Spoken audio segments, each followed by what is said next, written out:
Hi guys, welcome to my YouTube channel, and today I'm excited because I have a very close friend of mine who is so amazing. She's a makeup artist and she's just artistic in so many ways. Not only so, but she's a powerful woman of God. So her name is Tinotenda Chibanda. And I'm also excited to announce to you guys that she recently got engaged. So she is actually going to be talking about a topic of her choice, which I know if you're a Janana or story lover would definitely love. So Tino, over to you. Thank you, Con. So I am Tinotenda Chibanda and I'm Consolata's friend, and I'm going to be talking about relationships and dating the godly way or the Christian way. Alright, so firstly, I would like to talk about dating the godly way and avoiding what this generation is now doing, fornication, really. Because our generation, we're living in a lifestyle where it's so normal for people to actually date for 2 weeks and then they start sleeping together. They say that it is an expression of love, of which it really isn't.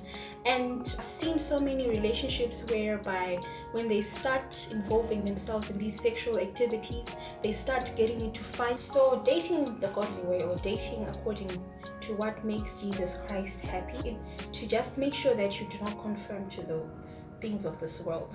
If we read from Romans 8, chapter 5, it says, "For those who live according to the flesh set their minds on things of the flesh, but those who live according to the Spirit set their minds on the things of the Spirit." Right? And for to set the mind on the flesh is death, but to set the mind on the Spirit is life and peace. Alright, so I've seen so many relationships where when people start to, involve themselves in these fornication activities, and when they become sexually active, and I've noticed so many relationships start to break down just because of that. The moment they start doing these things, I'm telling you, they start fighting, they start doing so many things. But when you live according to the word of God, and when you date that way, I'm telling you, there's just peace and a beautiful life, and everything is so peaceful, and I promise you, you will not have trouble, especially if it's the right kind of a person for you. So do not conform to the things of this world. This also reminds me of the very first date that I had with my husband. So our first date, this is what he did. He said to me that I am very sorry, Tino, but I'm just never going to love you more than I love Jesus. So when you're so set on the Spirit, it gives you peace. And I can definitely say that throughout our relationship, of course, you've got differences, but we've got a way of fixing things. We just never shout at each other. We never have these fights. 2 days without talking to each other, whatever. Whatever these people do in their relationships, having fights and everything, it's because it's so peaceful, because we have set our mind on the Spirit, and we make sure that everything that we do is pleasing in the eyes of the Lord. How did you manage to remain focused on Christ despite actually being in a relationship? We got involved in some sort of a routine where we talk about Jesus and our belief, and we discuss that. It's one of our main topics. We talk about how we love God, what we are going to do to serve Him. And I think the best thing to actually stay put and stay on the right track and in the right relationship with Jesus Christ, whilst you're having an amazing relationship with your partner, is if you just involve each other in the things that you do for Jesus.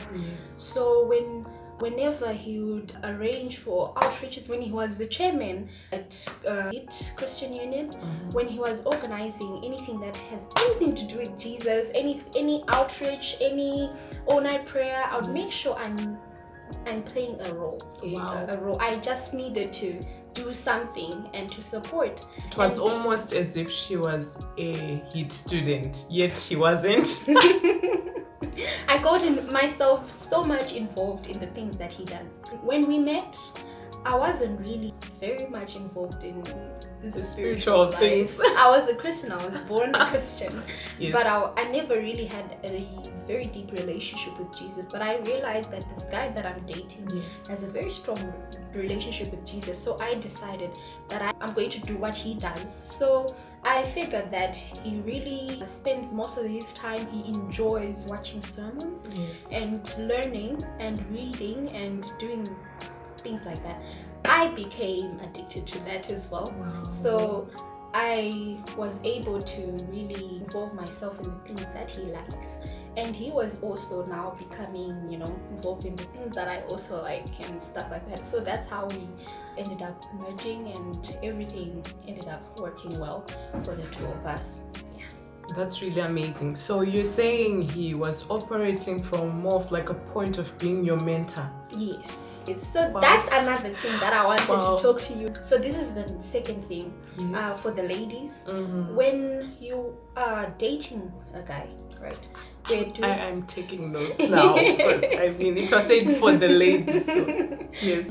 Biblically, okay, I know there's a group of people who call themselves feminists. So they believe that we have to be equal with these men and everything else, and we shouldn't look at ourselves as less important. I agree, but biblically, our Bible, our God, what he says is that we are supposed to be submissive. We're supposed to respect our men, and they're supposed to love us. That's a commandment. They're supposed to love us. We are supposed to respect them. Apart from the fact that we do love them, we have to respect them. I'm not saying that you have to be so submissive whilst you're still dating him.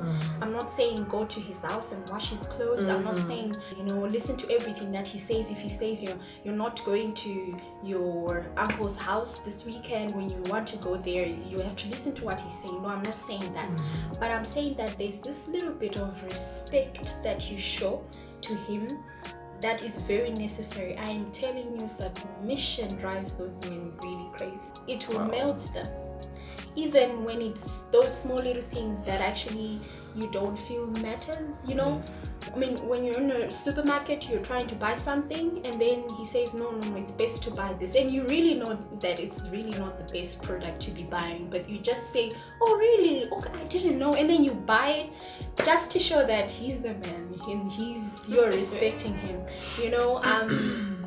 When Ruth met Boaz, before they started involving themselves in a relationship, Ruth had to showcase that she's a wife material. She had to showcase some qualities, and one of those qualities was submission.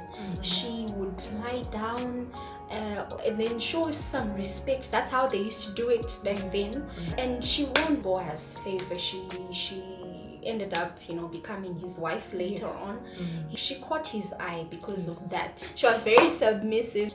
And to Esther, when she wanted to present herself to the king with a matter, and she didn't know if he was going to accept him or not, but because of the way she presented herself to the king and the way she just showed him respect, she just didn't appear, and she just showed him respect. And because of that, he was like, Esther, I could give you half of this kingdom. Ask for anything, you just win their favor because of respect and submission. You just dropped a gem, literally. The next topic is on communication. This is one important thing when you're dating your guy or your girl. Communication. You need to be able to communicate, to be honest with each other, to tell each other everything. Of course, you are not going to tell him about how you've dated 70 guys before and how you went to sleep with the other one at this hotel, and you are going to do that little by little, of course, but you have to be honest and you have to communicate.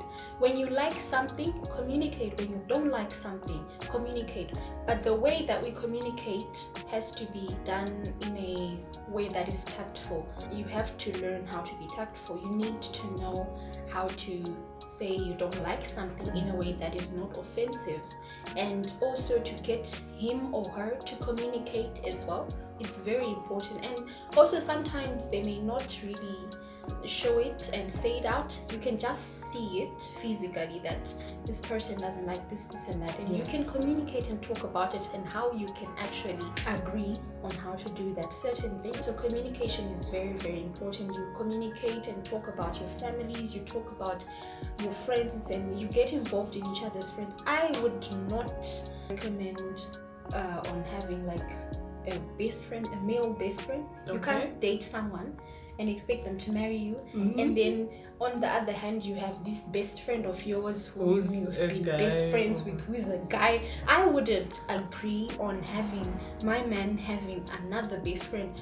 I have to be the best friend if it's going to work, because we have issues where you just don't know what's going on between the two of these people, like these best friends. You just don't know how this other best friend is feeling. Maybe they have feelings towards your partner or whatever. So I totally agree with you. There are some people that actually don't mind, but I'm also just not one of those. Like, you are mine, you are mine. You get it. It's very There's important. like that. It's very important. That's dating the godly way. Maybe others may say otherwise, but it's very important to make sure that you don't have these other side people becoming your best friends and everything. So you really have to learn how to communicate. Yes.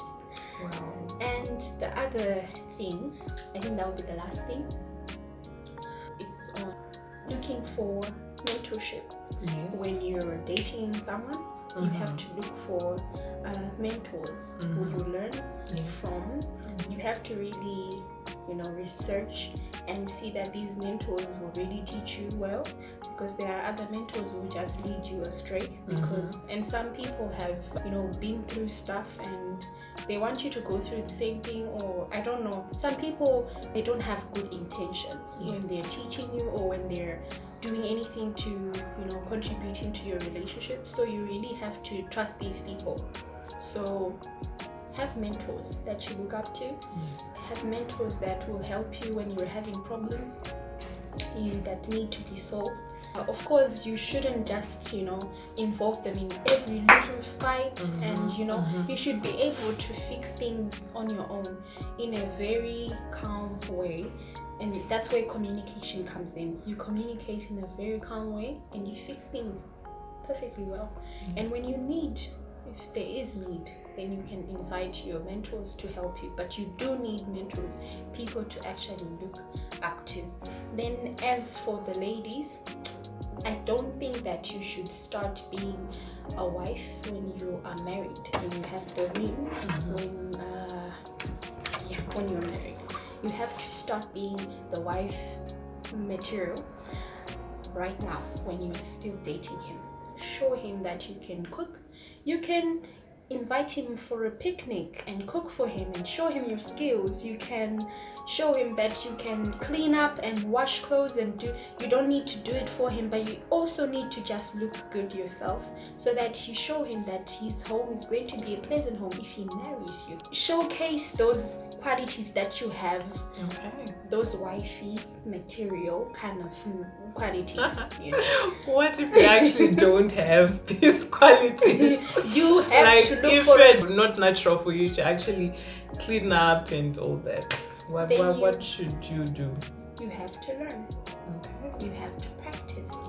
Right now we are not yet staying together, my husband and I, because we are going to start staying together after the wedding. But right now, when I'm home, I make sure that I'm the one who cooks, I'm the one who cleans, I'm the one who does everything, because I want to practice. So don't look at your mom and be like, Mama, you were just being so mean to me when she's asking you to do some of these things. It's because you need to be able to do these things perfectly well when you are now married.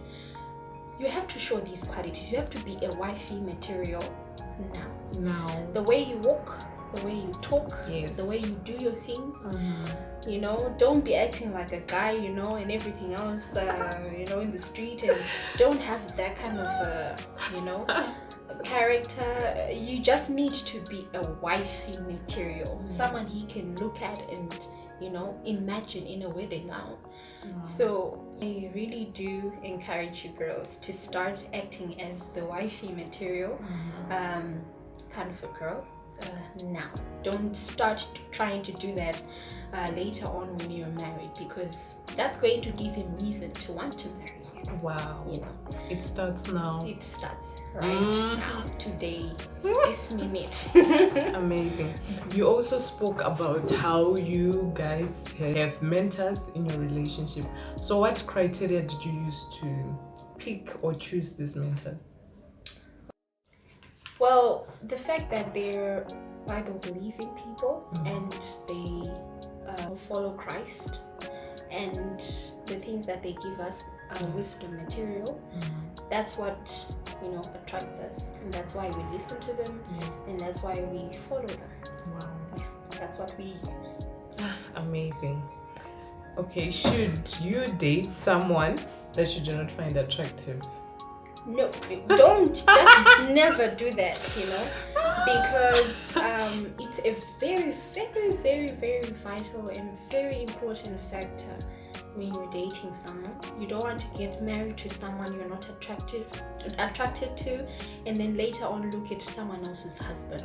You just have to be satisfied with the person that you're about to marry or the person you're dating. Do not date someone because you feel sorry for them or because you just feel that everybody else is saying that you should date, and everybody else is seeing you as a perfect kind of a couple, when you don't feel it, when you are not attracted to them, when you are not really, you know, in sync with everything that is going on. So do not ever date someone you're not attracted to. This one was literally in capital letters and in bold and italics as well. Do not date someone you're not attracted to. Okay, can you just give us a few key or practical ways to stay sexually pure when actually dating?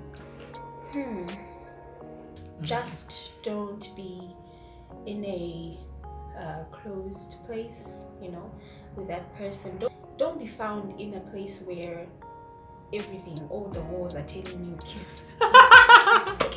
They'll be literally shouting like, exactly. Just do it. Because you're just the two of you. Don't be like that. Don't, you know. And also try to avoid, if you know that you're sensitive, and when someone is holding your hand, communicate with them and say that you don't want them to hold your hand. You don't want them to hold your waist. You don't want, these are sensitive areas. Since if you learned from Michael, you guys, who happens to be my brother, I first knew him before I knew her. That is the most dangerous thing you could ever ask me to do, because I could spend the whole day talking about what Michael has taught me, because Michael also happens to be my mentor, my number one mentor. Because from him I learned to pray, to engage myself in a lot of prayer, to be humble, to treat everyone in a special way, that they feel special and they feel loved. And another thing that I've learned from Michael is to not judge someone, and to just accept them for who they are, and to know how to handle each person differently because of their different characters and everything, personalities and the likes. Just to love. So one thing that I've learned: humility, love, you know, a prayer filled kind of a life, you know, and so many millions other things that I've learned from him. This is amazing. Thank you so much, Tino, for sharing. You are an inspiration to all of us who are particularly single. We are really inspired. And what words do you have for singles who are actually not yet dating? Do not date for the wrong reasons. Do not just wake up and just think to yourself that I just need to be dating someone, and then you start dating someone. Date someone for the correct reasons. Mm-hmm. Date someone for the right reasons. Wow. Don't just wake up and start doing things. Look for someone who's God-fearing, because you could be looking for a guy who goes to church. Yes. A guy who plays the guitar in church or the drums in church. I don't know, those church guys who apparently date millions of other girls at the same time dating you. Don't go looking for a church goer. Look for a God-fearing person, a person who you look at and you see Jesus Christ when you're looking at them, someone you learn from. Don't be in a relationship where you are the one who's going to be preaching to him. You don't want that. You need someone whom you learn from, whom you can look at and see as some sort of a mentor to you. So yeah, look for a God-fearing person. Be serious with your life. You haven't got much time to waste now. Life is going on, and you just really need someone to fear God. Wow. Alright guys, so this is it. Do not forget to like, share and subscribe to this channel. Thank you so much for listening. We love you. Bye. And as you guys can see, I have my face beat up today. So Tino is actually a makeup artist. So for all your makeup, your weaves, you see she actually did this Brazilian weave on her own. So for all your weaves, anything to do with beauty, Tino is your go-to person. I'll put all her links in the description below. So thank you so much for watching. You guys are amazing. See you next Tuesday. I love you so much. I hope you found this helpful.